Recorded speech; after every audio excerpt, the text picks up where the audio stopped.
Oui, regarder la mer, c'est une bonne idée.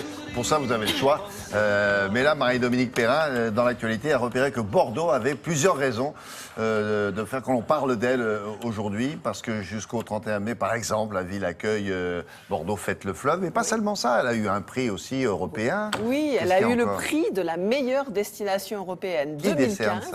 Alors, c'est des gens qui votent, vous et moi, vous pouvez voter. Bon, mais des gens, Mais des gens qui votent sur Internet. C'est pas un organisme officiel. Non, voilà. Donc c'est plus populaire en plus. Donc ça a le mérite. Parce que devant, il y avait du beau monde. Il y avait Lisbonne, il y avait Athènes, il y avait Londres, Rome, Berlin. Et c'est Bordeaux qui a gagné.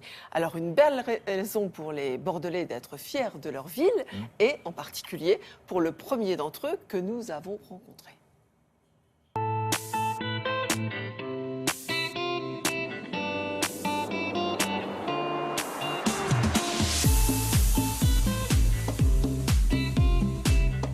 Bordeaux a été au XVIIIe siècle, pour des bonnes et des mauvaises raisons aussi, le plus grand port de France et même un des plus grands ports d'Europe. Bon, il avait un peu décliné, aujourd'hui il retrouve un nouvel élan. Et puis les quais sont très attractifs, donc une année sur deux nous faisons la fête du vin et puis la fête du fleuve. La population de Bordeaux se renouvelle aussi beaucoup, vous savez, près de 50 000 personnes sur 250 000 sont là depuis moins de 5 ans à Bordeaux.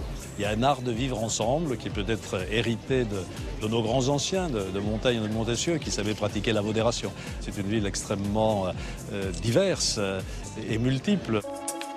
Dans une ville en mouvement, il y a forcément des projets innovants, comme Darwin Écosystème, qui ouvre largement son concept aux visiteurs. C'est un lieu extraordinaire, avec une imagination qui se renforce tous les jours. C'est d'abord un lieu où on travaille.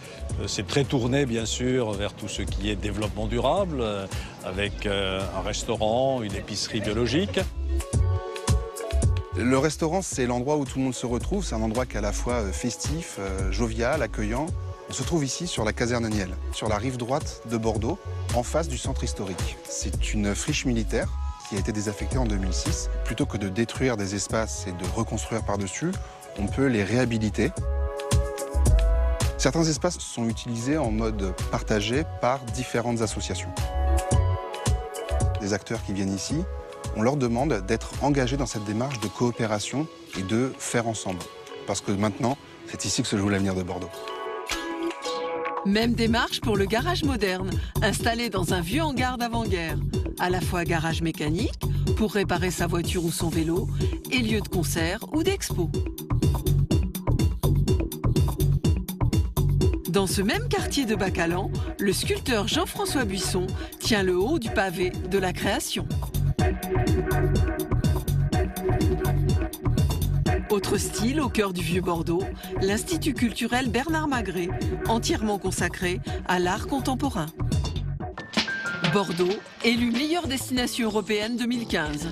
Que vous inspire ce classement? Beaucoup de fierté. Je pense que c'est largement mérité. Vous voyez la beauté de cette ville qui s'est transformée au cours des années. La beauté de son fleuve aussi, qui était un peu déserté et qui maintenant retrouve une fréquentation très importante de grands paquebots de croisière, mais aussi de bateaux de croisière fluviale qui ont un succès extraordinaire. Il y en avait 0 il y a 3 ans, il y en a 6 aujourd'hui, peut-être 9 demain.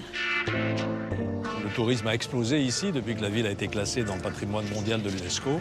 Et puis nous continuons à l'embellir. On voit ici un peu plus loin notre future cité du vin qui va être aussi un pôle très important pour informer les 3 ou 4 millions de touristes qui viennent chaque année à Bordeaux. Alain Juppé, vos grands-parents étaient bordelais, vous êtes vous-même bordelais depuis 20 ans, et si vous étiez appelé à de plus hautes fonctions, les Bordelais risqueraient-ils de se sentir orphelins? Écoutez, ils seront peut-être un petit peu fiers aussi, et puis moi je ne les abandonnerai pas. Bon, ça, pour cette partie de l'interview, on verra à suivre. Alors, je voulais juste vous dire, William, que demain, la fête du fleuve, ça continue. Et Darwin, cette merveilleuse association, propose aux gens de venir les retrouver rive droite, de 11h à 23h30. Il y a des sorties en pirogue, des barbecues, des animations pour les enfants et une vue imprenable sur le départ de la course de la solitaire du Figaro. Du Figaro, oui, d'accord. Voilà. Merci beaucoup. Marie-Dominique, un bloc-notes culturel, c'est tout de suite. Tous les arbres sont en fleurs et la forêt a ses couleurs que tu aimais. Les pommiers sur fond bleu ont le parfum des jours heureux. Rien n'a changé.